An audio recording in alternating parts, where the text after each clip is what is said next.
We should all be proud that we live in a country that helps feed the entire world. USDA forecasts record farm exports in fiscal year 2021. Small family farms produce a third of the world's food. Food-ag product trade more than doubles in 2 decades. Butter closes week sharply higher. Tight supplies may mean even higher wheat prices. Unfortunately, the food news isn't that great for the millions of Americans who are living in food deserts. Food workers, rural America going hungry despite U.S. government farm aid. 2 Illinois towns losing their only grocery stores. Walmart shutdowns create new food deserts. What if the Midwest stopped trying to feed the world and started focusing on itself? I'm Kate Kennedy. I'm Jackson Berland. I'm Brianna Palmer. I'm Dawson Wagner. I'm Eden Brockman. My name's Anna Wu. I'm Tyler Stutzman. I'm Daniel Lopez. And I'm Jasmine Halliburton.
All across America, in both big cities and small towns, food insecurity is a problem. Food insecurity is a lack of dependable access to healthy foods for every member of a household. But while food insecurity is impacting whole families, something called food deserts are hurting whole towns. Dr. David Proctor is a retired professor and co-founder of the Rural Grocery Initiative, which identified challenges faced by rural and urban grocery stores. David is a national expert on helping grocery stores in troubled areas. He was featured on Vice News. He knows all about food deserts. USDA, the United States Department of Agriculture, defines food deserts, and rural food deserts there's like several criteria.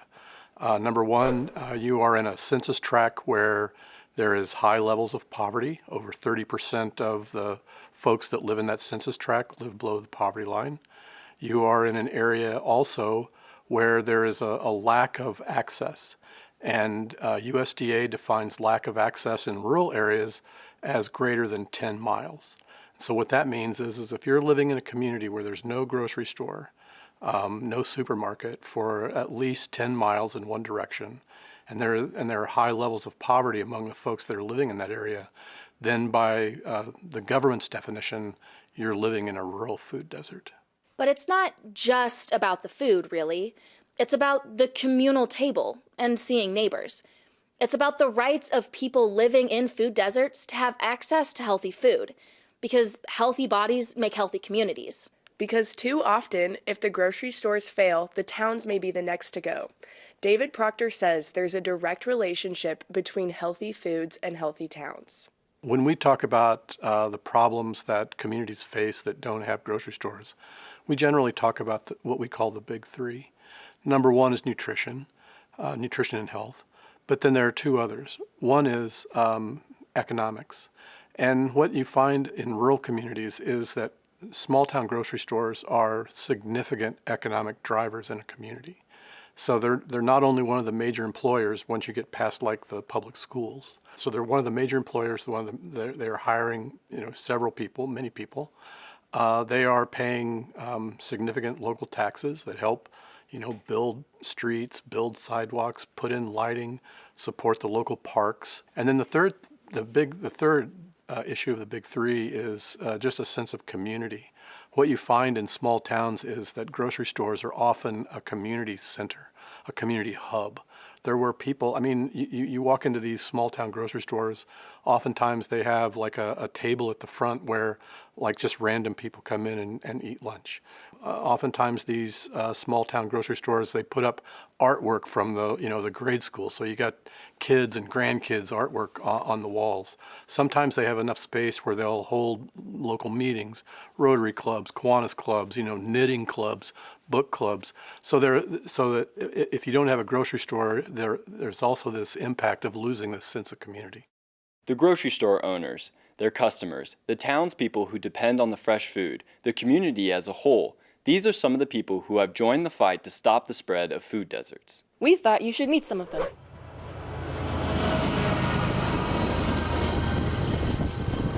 Realized that if you close this store, it would close this town.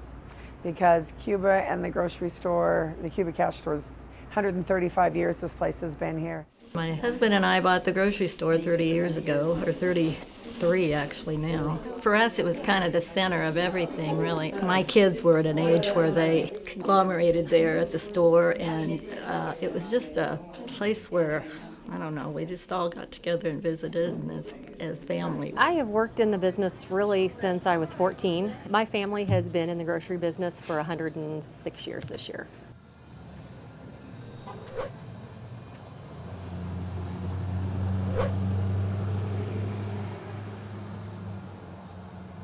Well, I've been involved with Meals on Wheels. I got involved through the Belleville Lions Club. I do deliver Meals on Wheels. The churches here each take a turn and deliver meals. And our major purpose is that we do the transportation of the food out to the actual people. We have 2 gals that ask people to volunteer to take Meals on Wheels and write their name down, and usually I'm on the list. It just warms your heart to know that you made their day, or you had a 5-minute conversation or a 2-minute conversation with them. Mainly they're shut in, they can't get out, so we might be the only person they see that day. If Meals on Wheels didn't exist, a lot of people in Republic County would go hungry. I'm very proud of this store. I mean, I think for a town this size, I'd challenge you to find a nicer one in the state, or we've got competition out on the hill that we never had. They've been here, Dollar General's been here in like 3 years now, and they, they're very aggressive, and we try to do the best we can. There aren't a lot of vegetable growers in Kansas, so we all know each other. We work together, and for example, there's a lot of produce, relatively speaking, grown in our county. And one of my best friends grows potatoes, green beans, really all over the state. There's a lot of trading back and forth and providing produce that other growers may not have. I mean, if not for here, they have to drive about 40 miles to the nearest grocery store. It's very important for the grocery store to be in our town. Fresh vegetables are good for you.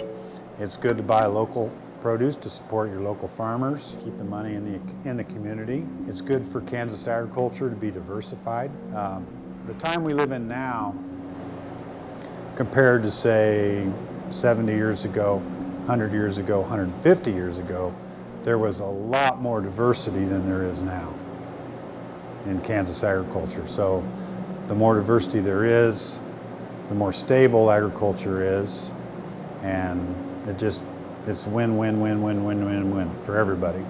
It's extremely important. It provides jobs. It provides us a place to get our necessities.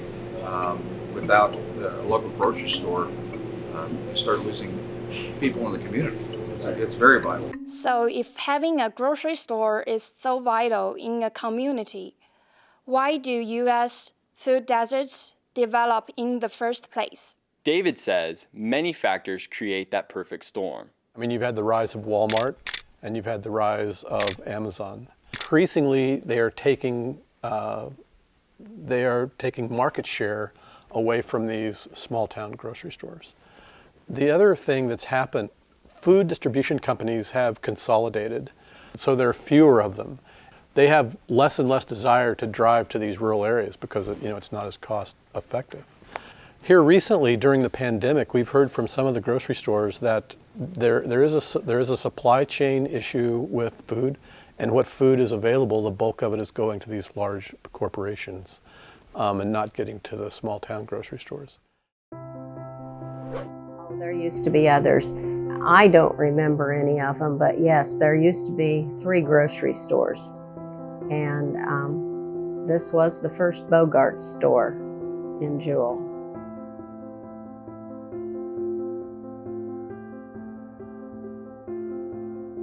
We do all right here. The town supports our store real well and supports the town real well. The town's well kept up. People in town are proud of the town, so they keep it up pretty good around here.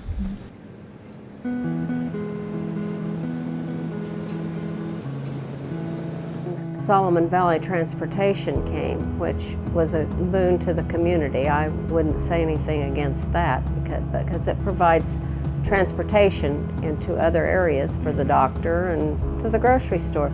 So then people started shopping out of town because they were going out of town, I guess.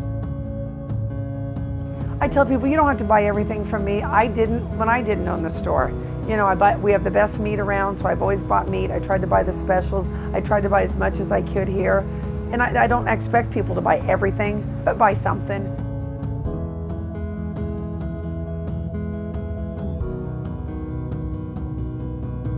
Nowadays, the Walmarts and the price of the minimum wage and stuff, people have to go out of town to shop because they can't afford to pay regular price for things. And here in town, the regular price is higher than it is at Walmart. You know, we can't compete.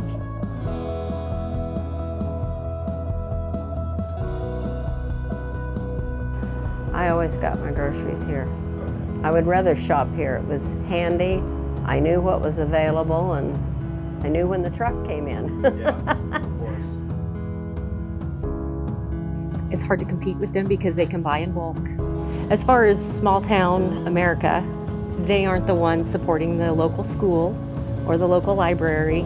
I think that they do take a lot away from small town America. These townspeople aren't necessarily starving, but if they don't have access to transportation to get better and healthier food, their bodies are being starved of proper nutrition. So what we find is that in places where there are no grocery stores, folks are, they may be forced at that point to purchase food from dollar stores, convenience stores, or even gas stations. And while all of those places have food, they tend to be what we call nutritionally diminished food. So it tends to be highly processed food. It tends to be, more saltier food. There's a lack of fruits and vegetables. There's a lack of variety of dairy, a lack of variety of meat. There's also been just a bunch of research that shows that when folks live in food deserts, there are higher incidences of certain kinds of disease and illnesses, such as higher levels of diabetes, higher levels of obesity, higher levels of hypertension. And so if folks live in a food desert, it definitely has a negative impact on the quality of their lives. When I was a girl, I went around Kansas City with my mom to different farmers markets every Saturday morning. She would check with farmers to make sure that they had the right technology to be able to accept different food assistance programs like SNAP. She also had a food distribution truck that we would take to certain neighborhoods around Kansas City that didn't have farmers markets or grocery stores close to them. I was always in charge of taking over selling the cucumbers. And I remember vividly one time I was selling the cucumbers and this girl came up to me about my age and said, "What's that?" And me, probably 8 or 9 at the time, thought that was crazy, that someone my own age didn't know what a cucumber was. Unfortunately, our friend Brianna has experienced complications herself with food deserts when she visited her grandmother in Clarksville, Tennessee. So while growing up, I frequently visited my grandma in Clarksville, Tennessee. And in her neighborhood, it was mainly a urban food desert. They only had access to the corner store or Dollar Tree that was really close nearby. And the food products in there were high in sodium and really fatty foods, which ended up affecting my grandmother. She had diabetes and heart issues and high blood pressure. That also went into my father, and also something that I have to frequently get checked up on because of the way that we ate while visiting her and what we grew up eating as well. We used to go to get fresh vegetables if we could at the grocery store, but the grocery store, you would have to take a bus or walk a couple miles to get there. To make matters worse, once a grocery store closes in a rural or urban food desert, it takes a long time to find a replacement.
In some ways, there are Betty's cafes all over rural America and even in some urban neighborhoods as well.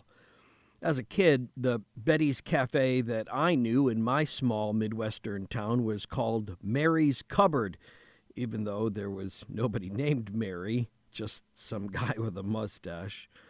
Later, as an adult, when I was living in a small seaside town in New Jersey, just outside New York City, there was Doris's Diner, or more accurately pronounced locally as Doris's, on the first floor of the building where I worked.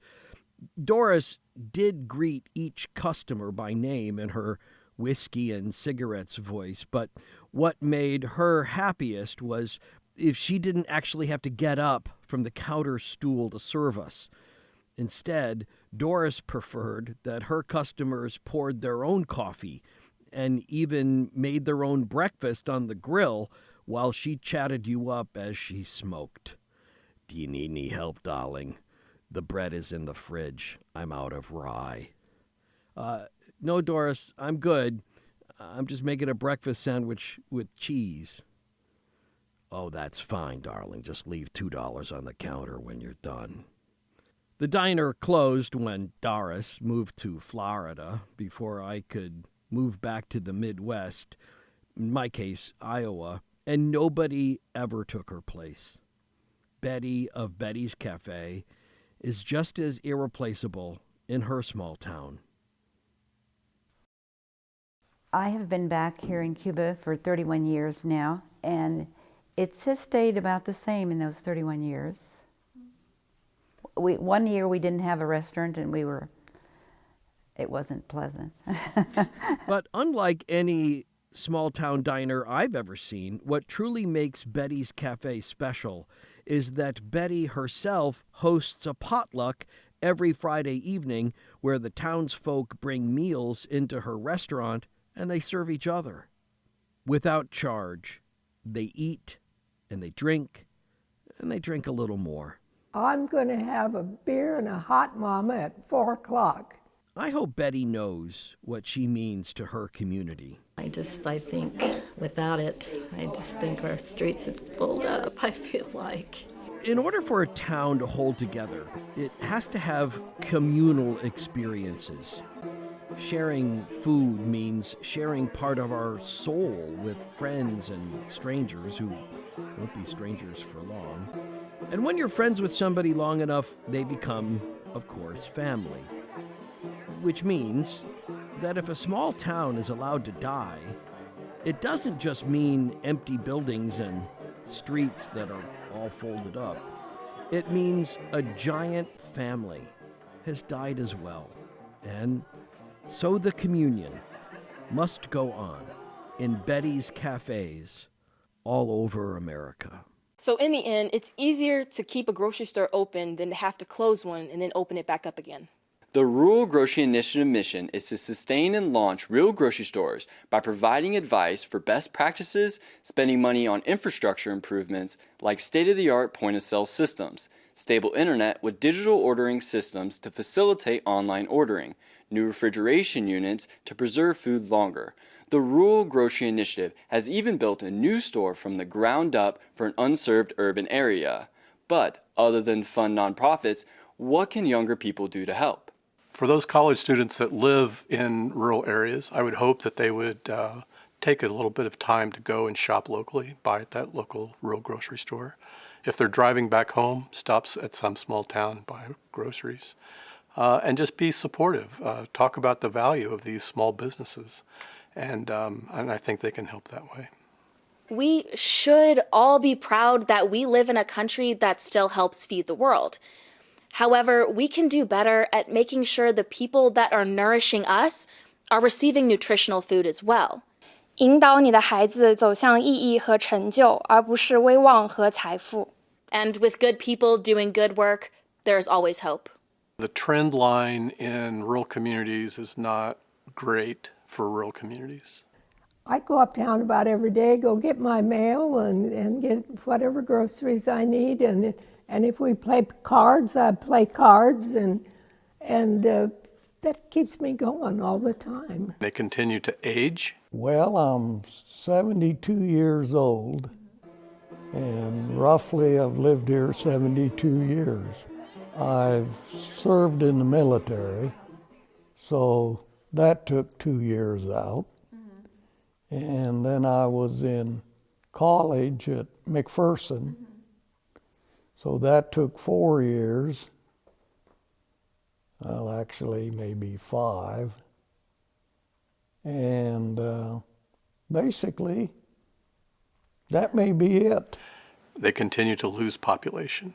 Well, instead of the town dying, we're still surviving and growing better. We have to change with time. It will be a challenge for years and years to come. That does not mean that we shouldn't work on it, the Rural Grocery Initiative. It's worth the good fight, and that's what we're going to continue to do. If you could start all over, would you do this again? Today? Yeah, just in general. Probably not. Was this more fun than being on Vice? No. This was fun. This was fun. But the Vice deal was, I mean, it was unbelievable. This guy from New York just calls out of the blue and says, hey, I'm with Vice News. We want to come and interview you. And so they show up. There were 4 of them. They had a director, producer, an interviewer, and 2 camera people. And they interviewed me in my office, and then they took their cameras and we hopped in my Subaru Outback with their cameras in the back seat. And we drove around Kansas, and they're shooting film, or whatever you call it. It's not film, but and it was the most interesting experience I've had. Did your kids think you were really cool for being on Vice? I had to ask them if they had ever heard of Vice, because I did not know what Vice was, and I wanted to know that I was getting into something legitimate, and not like they were gonna like torch me somehow. Well, I hope you didn't feel torched today. No. This is great. This was fun. Terrific. Thank you. Thank you.